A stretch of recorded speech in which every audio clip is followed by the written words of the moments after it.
Good morning from a grey, bleak, damp, cold, wet, miserable, almost Christmas, Peterborough. But first, a message from your sponsors.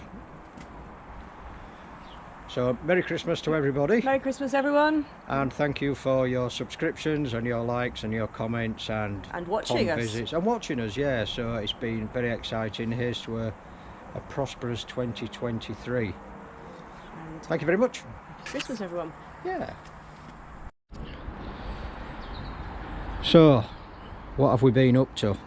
First off, the cold snap, touch wood, you can see me touching wood, is now over, and the videos that I've been watching of people's catastrophes has been just unreal. Absolutely horrible. Fish losses, property damage, equipment damaged, equipment frozen and broken, pipes burst, you name it. It looks like everybody has suffered.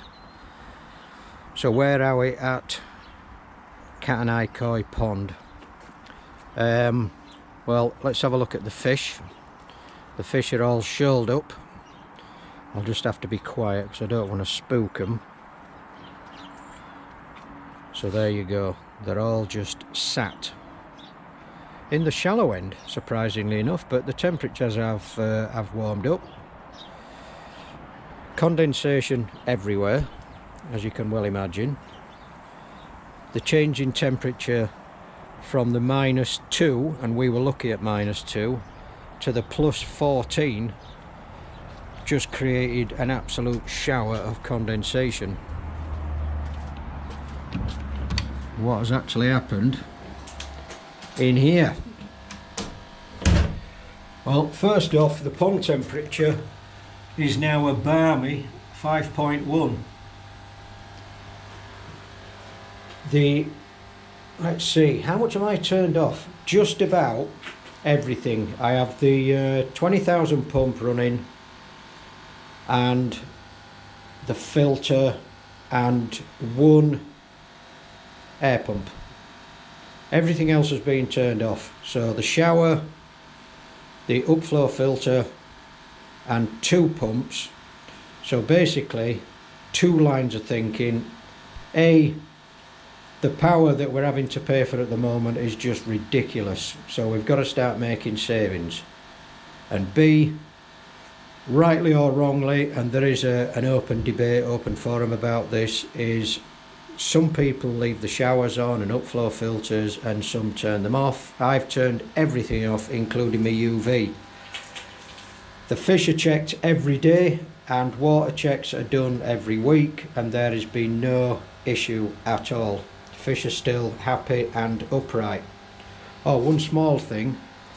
One of the fish, when the temperatures were abominably small, was actually just got a gentle wave on it rather than this bit. If I'm demonstrating with my hand our fish swims, that has then been rectified. I've been reading all sorts about frozen bladders, swim bladders, and horrible stuff.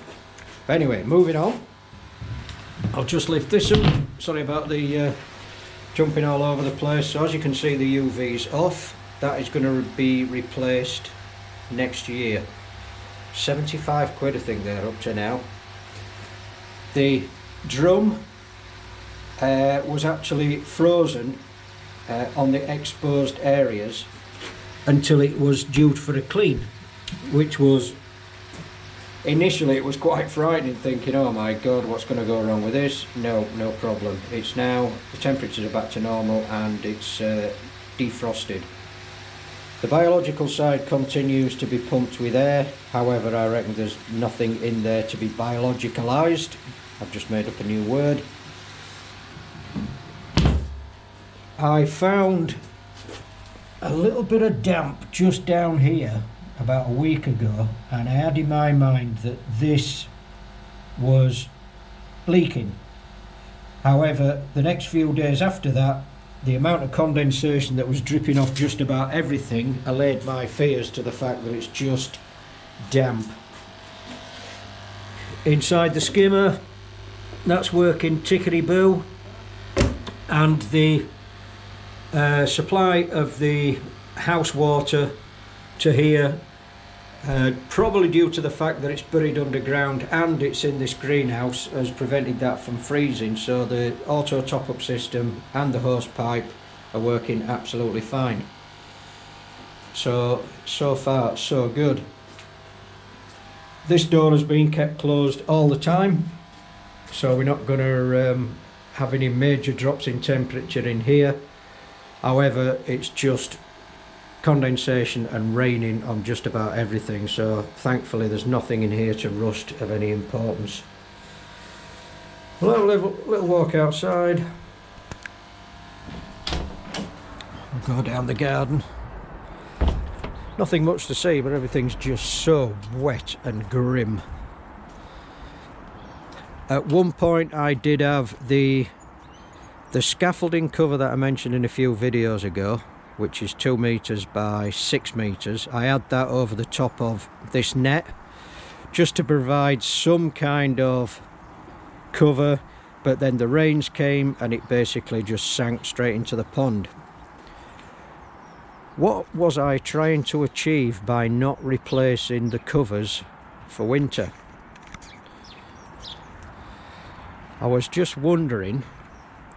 Now this is due to the fact that we're having to pay ridiculous money for gas and electric, and so many people are on the fence. So many people are my koi need wintering, and so many people are my koi are going to enjoy a heated pond. I have no issue with any of them. It's your pond, you do what you like. The end.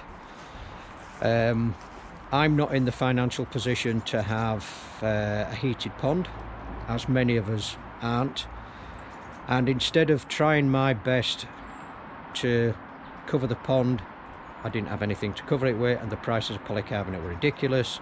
So I had a word with Kat and I says, why don't we just leave the net over and let them have the winter. This was before we had the massive temperature drop.